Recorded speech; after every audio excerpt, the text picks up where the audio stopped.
com o esforço de Uzin, da manhã poderosa e indobrável. Pois bem, junto com o pássaro da resiliência, João, continuamos nossa reportagem sobre a inevitabilidade do horror utônico da existência. E aqui podemos lembrar do inverno passado e de como a cantora ucraniana Tina Karol, acho que é assim que ela se chama, cantava: "A gente não tem luz, mas a gente tem calor." Bom, algo assim. Enfim, ela falava de um calor do coração, mais ou menos isso. E ela dizia para todos os ucranianos que estavam morrendo de frio em suas casas. E infelizmente, alguns realmente morreram de frio. Ela contava que o coraçãozinho batia quentinho dentro da gente.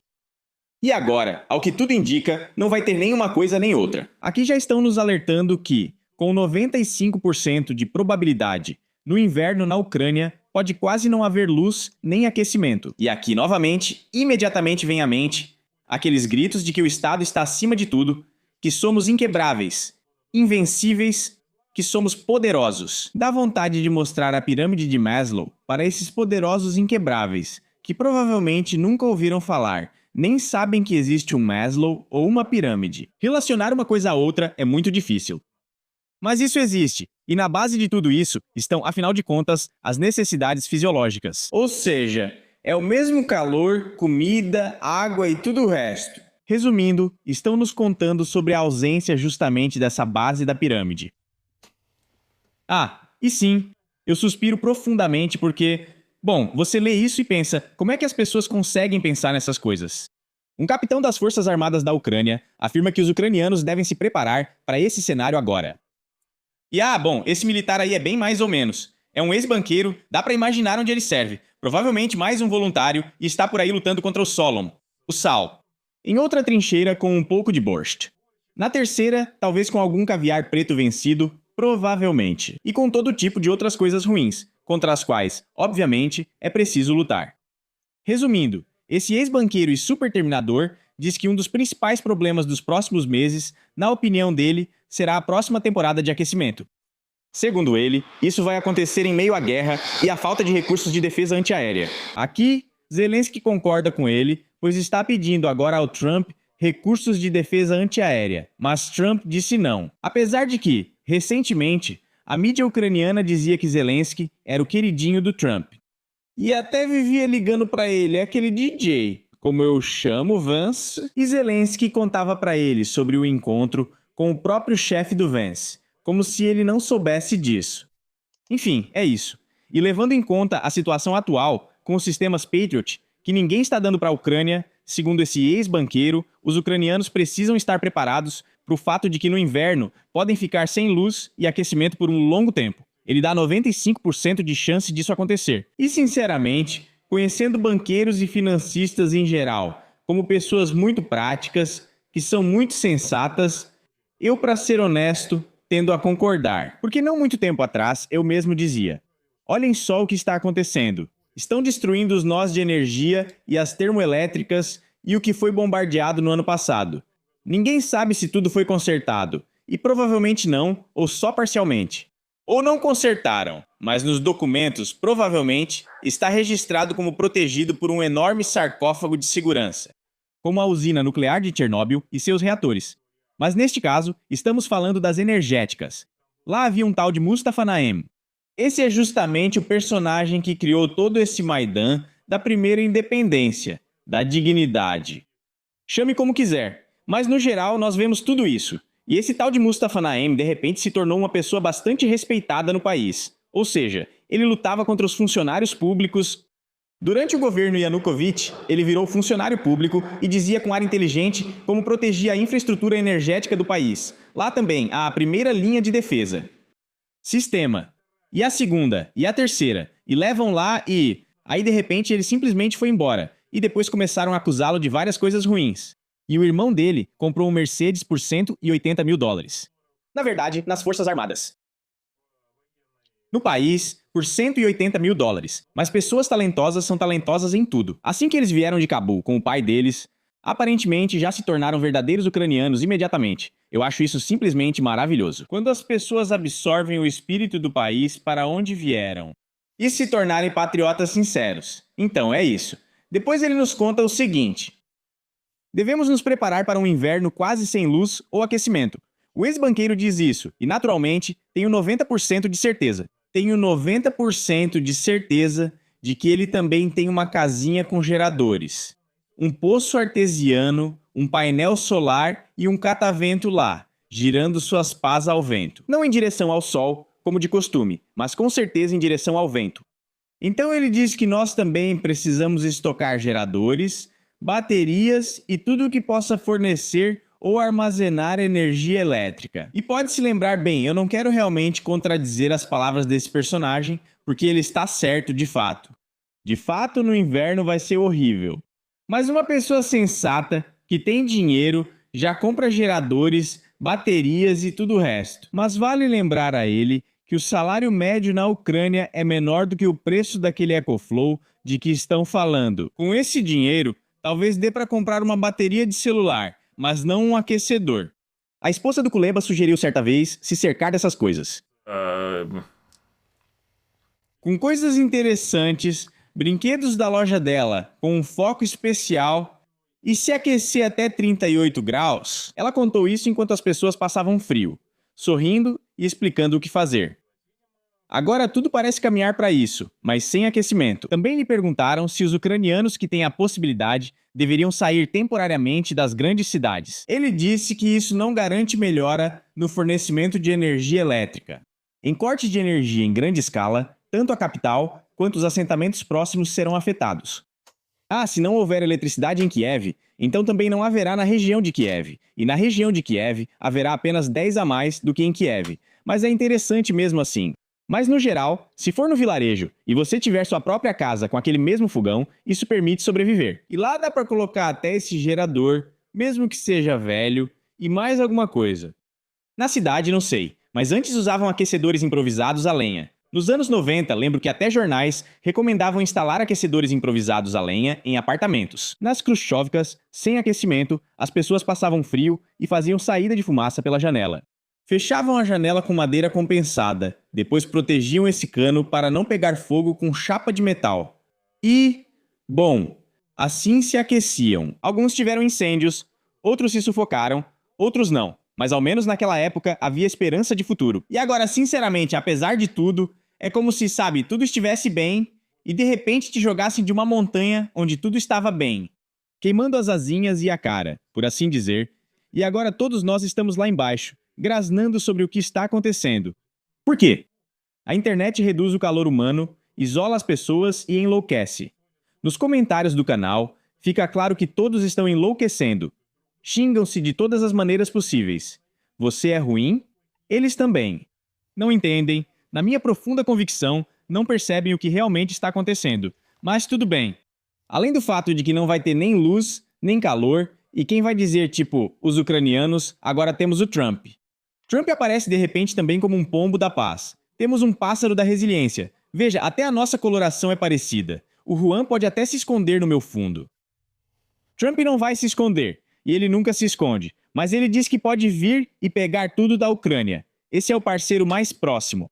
Este é o amigo, companheiro e irmão do falecido senador Graham, que conta o seguinte: o acordo firmado entre Washington e Kiev sobre minerais e metais de terras raras dá aos Estados Unidos acesso praticamente ilimitado a esses recursos. Você pega uma escavadeira, um trator de esteira, um caminhão basculante e vai para a Ucrânia extrair seus próprios minerais. Antes eram corridas do ouro, agora serão do lítio, irídio ou outro mineral. No geral, metais de terras raras não são tão poucos em termos de variedade, mas em termos de quantidade, bem, não são tantos assim. A Ucrânia, diz Trump, possui solos muito ricos e muito férteis em termos de elementos de terras raras. Para ser sincero, eu realmente não entendo o que solos têm a ver com elementos de terras raras. Porque tudo isso está escondido em diferentes tipos de rochas especializadas. E esses elementos de terras raras, se ele quis dizer, talvez ele quisesse dizer, por exemplo, solo fértil e um minério, aí já é outra história. Talvez, muito provavelmente, seja isso mesmo. Provavelmente, só traduziram ele errado. E na Ucrânia, solo fértil é o que não falta. Na época da Grande Guerra Patriótica, os fascistas levavam vagões inteiros daquele mesmo solo negro para o seu país querido. E agora há outras pessoas que chegam, voam, vêm de navio e dizem que podemos ir lá a qualquer momento que quisermos e pegar praticamente tudo o que quisermos. foi um acordo bastante vantajoso. E foi vantajoso também porque, em troca, os Estados Unidos praticamente não devem nada à Ucrânia. Pelo que me lembro, na época, eu e o Juan ficamos muito surpresos. Realmente surpresos, porque não havia nada em troca. O que os Estados Unidos deveriam fornecer à Ucrânia, que estava praticamente entregando seus elementos de terras raras. E eu acho que ainda há muitos outros pontos interessantes nesse acordo, que estão escondidos dos olhos de terceiros. Então, o que os Estados Unidos devem fornecer à Ucrânia em troca? Nós não sabemos. Simplesmente não sabemos. Talvez nada. Zelensky já afirmou isso, pois gosta de fazer várias declarações. E ele declarou, cerca de meio ano atrás, quando esse magnífico documento foi assinado, ou até antes que confiamos em Trump, fornecemos a ele recursos. E só isso. Como você avalia isso? Deixe nos comentários o que você pensa sobre isso. Ou seja, a pessoa que é presidente da Ucrânia declara que acreditou na palavra de um experiente representante capitalista, alguém que entende tudo de negócios, tanto que ninguém consegue enganá-lo facilmente. Creram na palavra de um empresário bilionário. Isso é simplesmente maravilhoso. Eu acho que essa é a ação mais talentosa de todo o governo do próprio Zelensky. Ou seja, assinar um acordo que obriga a Ucrânia a transferir seus recursos minerais para os Estados Unidos, e do lado dos Estados Unidos, recebemos Trump que diz, agora vamos chegar e pegar tudo o que quisermos. Mas pelo menos temos Rubio. Temos Rubio, o secretário de Estado dos Estados Unidos, que declara que eles estão prontos para retomar o diálogo entre a Rússia e a Ucrânia. Também é simplesmente maravilhoso. Bem, eu também estou pronto para trazer paz ao mundo inteiro. Sempre pronto e também para trazer felicidade às pessoas. Acho que você também está pronto para trazer felicidade. Mas de alguma forma, essas boas intenções não se concretizam para nós. Isso é bom, mas a realização dessas intenções geralmente leva, bem, você sabe para onde? Não para o melhor lugar, e Rubio declara isso para nos assegurar de que está tudo ótimo. Nas próximas semanas, vocês verão esforços voltados para entender se podemos retomar as negociações entre as duas partes. O quê? Vocês verão esforços voltados para entender se podemos retomar as negociações entre as duas partes. Mas isso não chega a ser um memorando de entendimento entre as partes. É um memorando de boas intenções e daquela mesma estrada para o inferno que é pavimentada com essas boas intenções. Aqui, olhem só. O sombrero do Juan está ficando cada vez menor. Antes ele era bem espaçoso. E agora é um pouco diferente. Isso tudo é por causa do espanto. Mas o Zelensky fala sobre o cessar-fogo. Esse homem maravilhoso, talentoso líder do Estado, que se preocupa com seus súditos, declara que é a favor do cessar-fogo. É por isso que recentemente ele afundou lá um navio porta-contêineres russo. Parece que bombardearam o navio iraniano e depois prometeram pagar reparações ao Irã. Sinceramente, nunca vi tanta vergonha. Ou seja, mostraram o quanto são poderosos e inabaláveis por lá. E aí bombardearam e depois ficaram tipo, sabem, foi um erro, desculpem, vamos pagar uma indenização para vocês. O Irã disse, tudo bem, então paguem a indenização. Mas hoje, aliás, eu li as notícias. E essa foi a opinião de um dos representantes dos Estados Unidos, uma fonte anônima, que afirmou que, provavelmente, Zelensky fez isso para chamar mais uma vez a atenção do Trump. E conquistar o favor dele. 2. E para quê? Bem, para conseguir aqueles mesmos sistemas Patriot. 3. No final, Trump declarou publicamente que não haverá nenhum Patriot. Na Ucrânia já há muitos patriotas, principalmente os que gritam que a fronteira voltou aos limites de 91. Mas aqueles que são capazes de entender o que está acontecendo, bem, não são tantos assim. Por isso, tudo isso aqui é tão complicado, tão interessante. Bem, sim. E depois da declaração do Rubio, de que os Estados Unidos vão intervir agora, que vai ser uma vitória, então nós vamos avançar como aquele Superman dos quadrinhos. Estados Unidos deixarão liderança do grupo de ajuda à Ucrânia. Mas as ações deste governo de Kiev são tão talentosas quanto possível. Eu ainda não vi, para ser sincero, líderes tão talentosos, exceto talvez algum representante de um país africano. Existe um vídeo em que ele declarou que corrupção é ruim, se a corrupção for algo que ele não controla. Algo assim ele disse lá, e o vídeo realmente existe. No início eu duvidava, mas existe mesmo. Enfim, é talentosa à sua maneira. Não faço paralelo, só pensei nisso e achei interessante. Ah, enfim, o Pentágono está se recusando a liderar o grupo de apoio à segurança da Ucrânia, criado sob a égide da OTAN na Alemanha, onde também está no comando o talentoso diretor do porto, Genusz Merz. Hoje li uma notícia, aliás, de novo, que o próprio partido dele está querendo expulsá-lo, porque todo mundo já se cansou do anterior. Esse Scholz, que o diplomata ucraniano Melnik, também de alto escalão, claro, entre aspas, chamava de salsicha de fígado, aguentou 2 anos. Este ano ele ainda resiste, mas oscila de um lado para o outro como um catavento em furacão. O comando do grupo de coordenação, responsável pelo fornecimento de armas e treinamento dos militares ucranianos, será transferido para outro membro da Aliança do Atlântico Norte. Eu sugiro passar isso, por exemplo, para a Lituânia ou Letônia, mas é preciso transferir para países realmente poderosos com um bloco industrial, militar e econômico muito desenvolvido para que possam dar conta. Ou seja, a Letônia ou a Lituânia vão pegar 1 ou 2 botes infláveis e começar a treinar. Lá vão ter fuzileiros navais, mergulhadores de ataque, cavaleiros submarinos, qualquer um. Um exército muito poderoso será formado. Por isso, acho que esses países devem liderar isso o quanto antes. Bata o ferro enquanto está quente. Dizemos isso a vocês com o Juan, sem perder tempo. Além disso, Zelensky vive dizendo em todo lugar que não há defesa antiaérea. Sinceramente, em tempos de guerra, isso deveria ser, no mínimo, um segredo mal disfarçado. Ou ao menos tentem esconder, nem que seja com uma folha de figueira. Bom, existem algumas medidas, algum senso de moralidade ou algo assim, mas isso é uma piada. Mas aqui a folha de figueira caiu, e todo mundo vê que não tem nenhuma defesa antiaérea por baixo dela. E aí vale lembrar daquele meme, de novo, sobre como se falava tanto disso. Atualmente, comenta-se muito que sob a folha de figueira não existe defesa antiaérea. E agora Zelensky viaja, navega, voa para vários países onde podem fornecer essa defesa antiaérea para ele. No final, bombardeiam Kiev, bombardeiam Khmelnytskyi, bombardeiam Kharkiv, bombardeiam Kherson. Kherson está sofrendo especialmente também. Principalmente, eles não têm defesa antiaérea lá. Vamos pedir isso ao Trump, mas ele não dá. Hoje vou comprar um Lamborghini para mim. Bom, e o que falar do Lamborghini? Aliás, desculpe pela pronúncia. Ou talvez alguma Ferrari, ou qualquer outra coisa boa. Mas é preciso dar uma volta pela Ucrânia, ver como as pessoas vivem. Isso, é claro, estou interpretando algum líder de um país europeu. E o que mais? Bem, também temos líderes poderosos. Eu sugiro que a gente dê uma olhada neles. Porque ouvi-los simplesmente não é interessante. Normalmente, é interessante observar e ver o que eles dizem. Quero dizer, a verdade. As massas costumam virar alguma maluquice.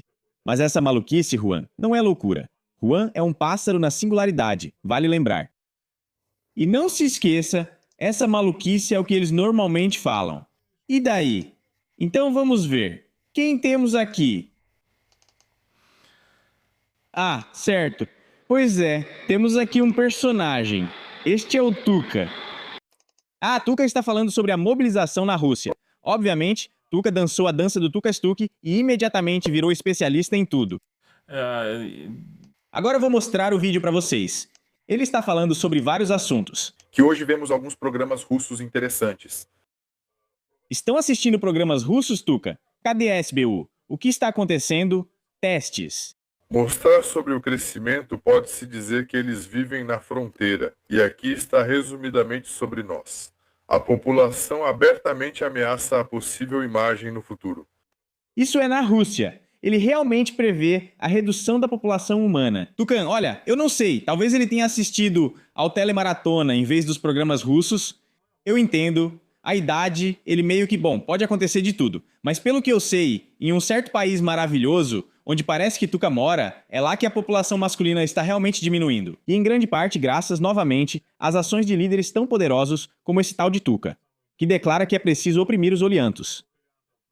E ele chega até a falar em assassinato. Já contei que esses mesmos caçadores de gente, que ele chama de militares. Pois é preciso fornecer armas de fogo para que eles possam se defender da população civil e atirar sem aviso prévio. Ah, esse personagem de novo. Agora vão comentar que na Federação Russa algo está diminuindo. Talvez, é coisa de homem, mas de algum jeito, bem, ele mesmo falou sobre si, falou no show em 2022 sobre isso. Foi como um guerreiro poderoso. 2 semanas ficou andando por aí, dormiu em porões com os caras. Os caras disseram: "Vovô, você tá com dor no joelho, vai pra casa", mas ele ficou. E nem cogita ir para aquele exército profissional. Mais de 60 anos, mas pode bancar o sabichão em todos os outros aspectos. Mas a jornalista também olha para outro lado, tem um quadro pendurado na parede, aparentemente também não é barato, porque até tem uma luz focada nele, para todo mundo ver como a jornalista é bonita e como o quadro dela é caro. Isso, de novo, enquanto estão rolando os apelos cruéis desse tal de Tuca, o famoso cronista popular. Naquela época, enquanto isso acontecia, O desaparecimento desse povo da face da terra. Parece que isso já foi o suficiente para nós. Jonaca, eu agora não sou exatamente o povo do qual Tuca está falando, mas de novo, depende de quais programas ele assistiu. Eu digo, talvez ele tenha assistido a Telemaratona e já pensa que são canais de TV russos. Beleza, e depois tem esse tal de Bucumene com um penteado ótimo, de blusa militar, tipo um pijaminha, enfim, tudo dele é cor de proteção. Isso é sobre a Rússia? Ele está contando, aparentemente ele já esteve na linha de frente, venceu tudo. Borscht com bolinhos. Aliás, não sei se existe borscht com bolinhos. Hoje a gente conversou no chat, aliás, sobre borscht. Quero dizer, no chat do canal sobre borscht com pelmene. Quero dizer, não com esses personagens, encaracolados, mas com pelmene normais. Então, se quiserem se juntar, aqui tem um link com código QR. É só apontar a câmera do smartphone ou tablet e vocês vão direto para o canal do Telegram. Ou então tem um link aqui na descrição. Também é só clicar e vocês entram no canal do Telegram. Mas vamos voltar à nossa pirâmide, ao pinheiro, ao pastel e ver o que ele está contando. Tudo vai mudar nos cálculos das autoridades. Vocês não têm lógica, então nossa decisão é que caímos e estamos lá. Vocês também têm tarefas da Lituânia. Lituânia, de Grécia, o quê?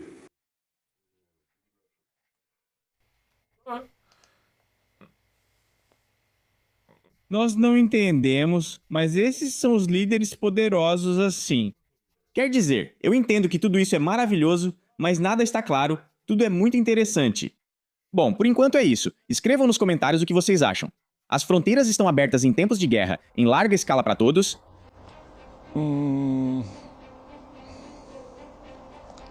Acho que por enquanto, com medo, precisamos sobreviver como Estado. E será que é preciso dar a um homem que não viu a esposa e a família lá uma maneira decente de sair? Sim, é preciso, pois as famílias estão se desfazendo, mas se liberar agora todos vão querer sair. Bem, isso nem é mais uma questão sobre nós dois, nem sobre a nossa geração que vive aqui hoje. De todos os ucranianos, desde 1 ano de idade até 110, não sei qual é a idade do ucraniano ou ucraniana mais velho, é uma questão de gerações. Todos vivemos sob ataques de mísseis, mas sobrevivemos, lutamos e doamos. E como está a conexão com o país? Está enfraquecendo?